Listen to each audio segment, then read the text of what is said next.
கர்த்தருடைய பரிசுத்த நாமத்துக்கு ஸ்தோத்திரம் உண்டாவதாக.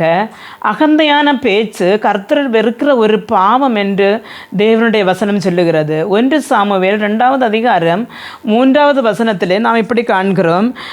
இனி மேட்டிமையான பேச்சை பேசாதிருங்கள், அகந்தையான பேச்சு உங்கள் வாயிலிருந்து புறப்பட வேண்டாம். கர்த்தர் ஞானமுள்ள தேவன், அவர் செய்கைகள் யதார்த்தம் அல்லவோ என்று காண்கிறோம். அருமையான தேவனுடைய பிள்ளைகளை, கர்த்தர் நம்மை ஒவ்வொரு நாளும் அவர் தூக்கி பார்க்கிறார், நம்முடைய செய்கைகளை தூக்கி பார்க்கிறார் என்று வேதம் சொல்லுகிறது. நீதிமொழிகளின் புத்தகம் 6வது அதிகாரம் 17வது வசனம் முதல் நாம் வாசிக்கும் போது அங்கே இப்படி காண்கிறோம்.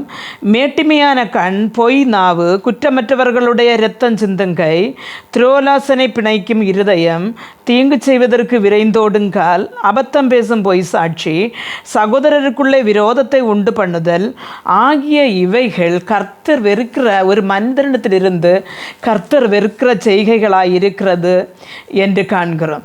தேவனுடைய சமூகத்திலே நாம் இதையெல்லாம் விட்டு ஓடி வாழ வேண்டுமானால் தேவனுடைய கிருபை நமக்கு தேவையாய் இருக்கிறது.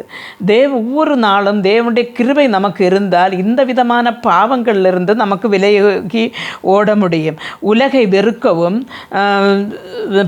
துன்பங்களை சகிக்கவும், தேவனுடைய சமூகத்திலே குற்றமற்றவர்களாக நிற்கவும் தேவனுடைய கிருபை நமக்கு அவசியமாக இருக்கிறது. அதனால் தேவனுடைய பிள்ளைகளே, நாம் நம்முடைய வாழ்க்கையை ஒவ்வொரு நாளும் சீர்தூக்கி பார்த்து கர்த்தருடைய சந்நிதியிலே நாம் எப்படி இருக்கிறோம் என்று நாம் சோதனை செய்ய வேண்டும்.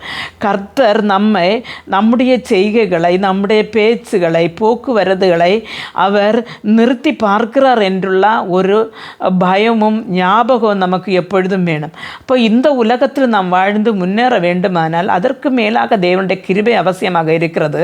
அதனால் ஒவ்வொரு நாளும் அன்றையுள்ள வாழ்க்கையில் இவ்விடமான பாவங்கள் வராதபடி கர்த்தர் நம்மை காத்து கொள்ள வேண்டும் என்று நாம் தேவனிடம் மன்றாடி ஜெபிக்க வேண்டும்.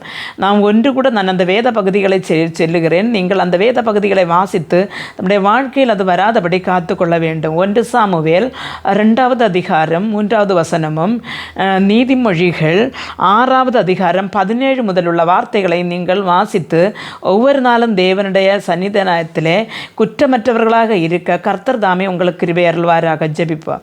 எங்களை மிகவும் அன்பாக நேசித்து வழி நடத்துகிற எங்கள் நல்ல தகப்பனே, பரபரப்பான இந்த ஓட்டத்திலும் வாழ்க்கையிலும் ஆண்டவரே, உமது பிள்ளைகள் ஆண்டவரே தவறி போட ஆண்டவரே வாயாலோ நாவாலோ கைகால்களாலோ சிந்தனைகளாலோ பாவங்கள் செய்யாதபடி ஒவ்வொரு நாளும் நீர் எங்களை தூக்கி பார்த்து கொண்டே இருக்கிறீர் என்று நாங்கள் ஆண்டவரே நாங்கள் அறிந்து ஜீவித்து உம்முடைய ராஜ்யத்தில் வர எங்களுடைய கரம் பிடித்து வழி நடத்துங்க.